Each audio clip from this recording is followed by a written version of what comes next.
Hello and welcome back to day 6 of 12 days of DIY. For the first DIY today, we are making a star out of popsicle sticks. I printed out a star shape. I know it's cut off on the sides, but that's fine because I'm just using it as a guide. This is definitely a step I wouldn't skip, just because I know from personal experience trying to create a star shape without a guide just doesn't work out. So all I'm doing here is placing the popsicle sticks outside of the line of the star shape and then hot gluing at the very end where I overlap each popsicle stick, doing that all the way around the star until the star shape is complete.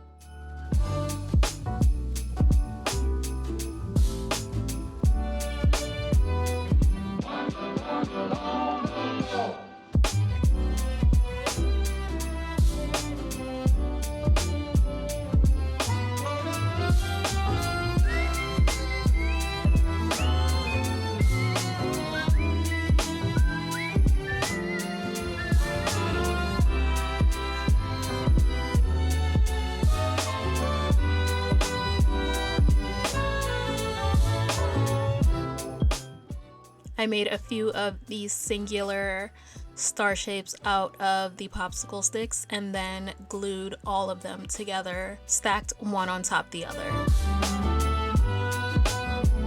Once all of my stars are glued together, I then glued on the end of some jute cord and proceeded to wrap the jute cord around the entire star until it was completely covered. You're definitely going to need to use some extra glue going around the corners, and you'll probably want to wrap some extra jute around the corners as well, just to keep the popsicle sticks from showing through.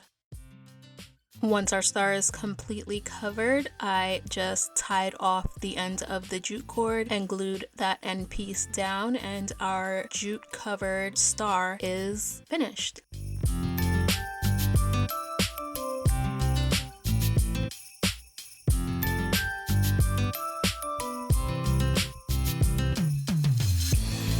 For this next project, we are making some mini ornaments. Going back to the jute cord, cutting a piece, making a loop, and tying a knot at the very end to hot glue in place to hang our ornament with. After gluing on the loop that we created, flipping the styrofoam over to the other end and using a dab of hot glue to start our spiral, and just spiraling the jute cord around, periodically adding more hot glue to hold the jute cord in place.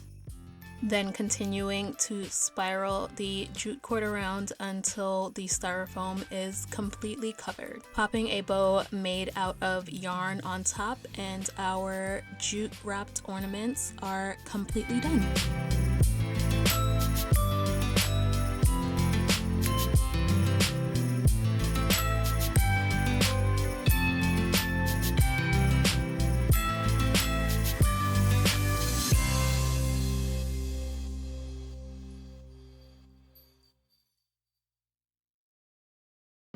For this last DIY, I'm starting by using the inside of a photo frame to trace out the size of Bristol board that I need, then cutting out what I traced.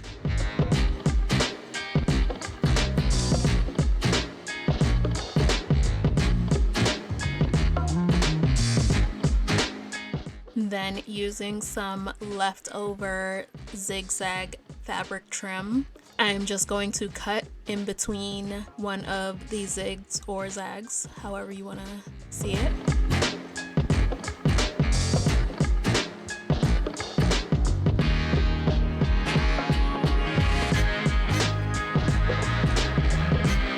And then using 1 point for the top of our tree, then 2 points for the second row, 3 points for the third row, and 4 points for the bottom row. Using the cutting mat here as a guide for the spacing of where I am going to hot glue the zigzag trim onto the Bristol board.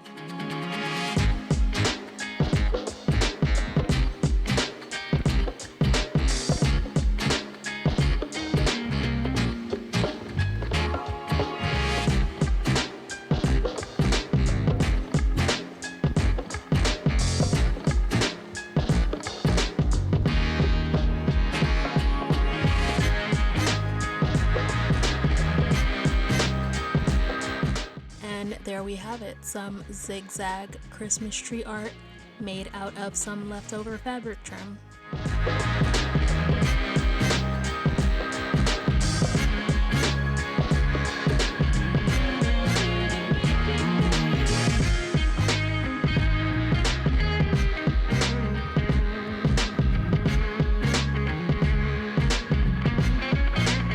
Thank you so much for watching, and I will see you in day 7 of 12 days of DIY.